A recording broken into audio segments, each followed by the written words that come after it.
भला बच्चा। एक दिन दरबार में काफी गंभीर माहौल था, जिसकी वजह थी पड़ोसी राज्य से आई युद्ध की चुनौती। और क्योंकि पिछली लड़ाई में राज्य को काफी नुकसान हुआ था, तो बादशाह अकबर इस चुनौती के लिए तैयार नहीं थे। इसी कारण बादशाह ने बीरबल को शांति दूत बनाकर पड़ोसी राज्य में भेजा था। तय समय के अनुसार बीरबल को पिछली रात्रि ही अपने घर लौट आना चाहिए था और आज सवेरे दरबार में आकर अपना संदेश सबको बताना था। परंतु अब तो कड़कती दोपहर हो चुकी थी और अब तक बीरबल का कोई पता न था। पता नहीं बीरबल कहाँ फंस गया है। हमारा तो जी मचल रहा है, कहीं दुश्मन राज्य ने उनके साथ कुछ उल्टा सीधा तो नहीं कर दिया। नहीं नहीं हुजूर, मेरी जानकारी के अनुसार बीरबल कल रात ही अपने घर सुरक्षित पहुंच गया था, पर लगता है उसे हम सबके समय की, आपकी और तो और इस महान राज्य की कोई फिक्र नहीं, इसलिए तो अब तक दरबार आया नहीं।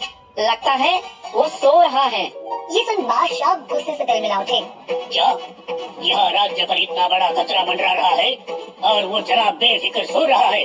सिपाहियों, अभी की अभी बीरबल को उठा लाओ। आज तो हम उसे ऐसी सजा देंगे कि वो भी कभी नींद में भी सोने का सोच नहीं सकता। ये सुन तो जैसे शातिर मंत्री खुशी से फूले ना समाये। ये राज्य भले बच जाए, पर बीरबल नहीं बचेगा। और उसी वक्त बीरबल दौड़ते हुए दरबार में आए, जिसे देख सभी चौंक गए और ये सोचने लगे कि कोई बुरी खबर तो नहीं। बीरबल, ये कोई समय है आने का? खैर, इस विषय पर हम बाद में चर्चा करेंगे। पहले ये बताओ, हमारे शांति प्रस्ताव को दुश्मन राज्य ने स्वीकारा या नहीं? जी महाराज, मेरे समझाने पर पड़ोसी राज्य शांति बनाए रखने के लिए मान गए हैं। ये सुन बादशाह अकबर और सारे दरबारियों ने राहत की सांस ली। पर एक व्यक्ति अभी भी खुश नहीं था। वो थे हमारे शातिर मंत्री। माना कि राज्य पर मुसीबत टल गई है, पर तुमने तो हमें तनाव में डाल ही दिया था बीरबल। तुम्हें ये खबर पहुंचाने में इतनी देर नहीं करनी थी। ये दरबार और बादशाह हुजूरत की तौहीन है। ये सुन बादशाह अपनी खुशी छोड़ गुस्से से बोले। मुख्यमंत्री जी बिल्कुल सही कह रहे हैं। बीरबल, तुम्हें पता है कि हम सब यहाँ मुर्गे की मांग देने से भी पहले से मौजूद है। अब दोपहर होने आई है और तुम अब भागते हुए आ रहे हो।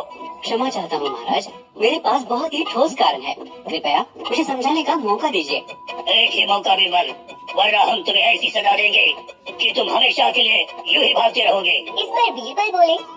महाराज, तय कार्यक्रम के अनुसार मैं सवेरे जल्दी उठकर तैयार होकर दरबार आने के लिए निकल ही रहा था कि तब मेरा छोटा बेटा अपनी नींद से उठ के रोने लगा। मेरी बेबी ने उसे शांत करने की बहुत कोशिश की, पर वो एक न सुना।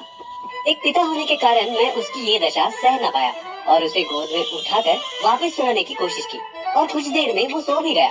पर जैसे ही मैं उसे पालने में लेटाने गया, वो फिर से रोने लगा। मैंने दोबारा उसे अपनी गोद में सुलाया और फिर उसे पालने में रखा। वहाँ से निकल ही रहा था तो ना जाने कहां से उसे भनक लग गई और वो फिर से रोने लग गया।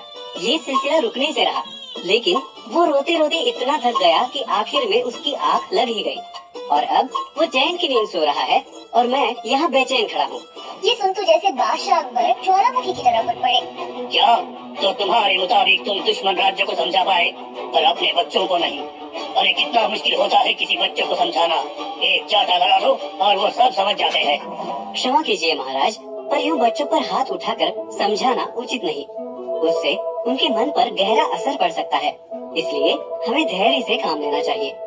सीधे क्यों नहीं कहते कि तुम्हें बच्चा संभालना आता ही नहीं? तुम एक काम करो, कहीं से कोई जिद्दी बच्चे को लाओ, हम तुम्हें सिखाते हैं उसे कैसे चुप कराया जाता है। इस पर बीरबल ने विचार किया। लगता है महाराज को मेरी बातों पर विश्वास नहीं हो रहा।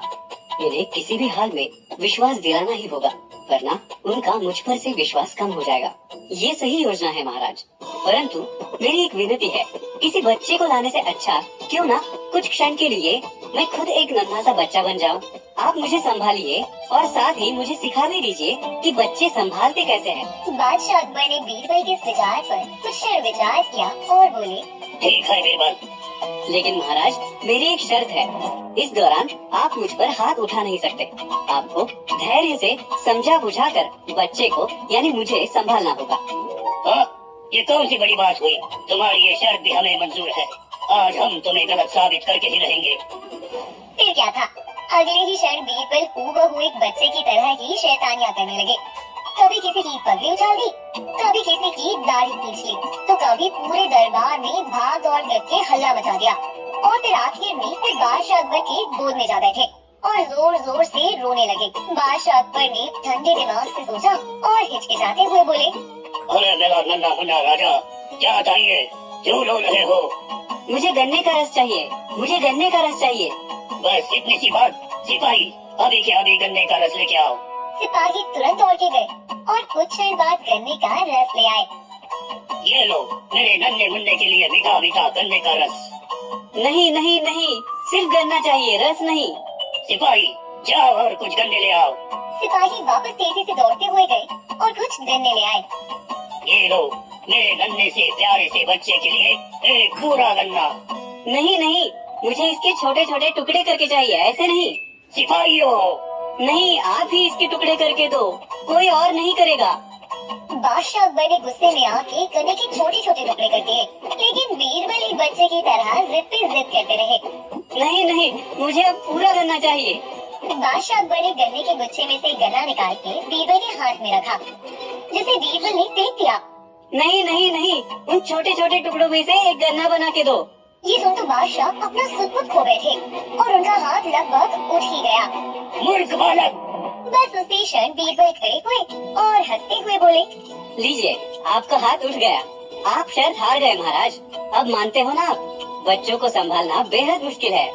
ये सुन बादशाह अकबर शर्मिंदा हो अपना सिर झुकाते हुए बोले, सही कहा बीरबल, हम समझ गए कि बच्चों को संभालना जंग टालने से भी ज्यादा मुश्किल काम है। ये सुन सारे दरबारी हंस पड़े और हमने ये सीखा कि बच्चों को संभालना कोई बच्चों का काम नहीं,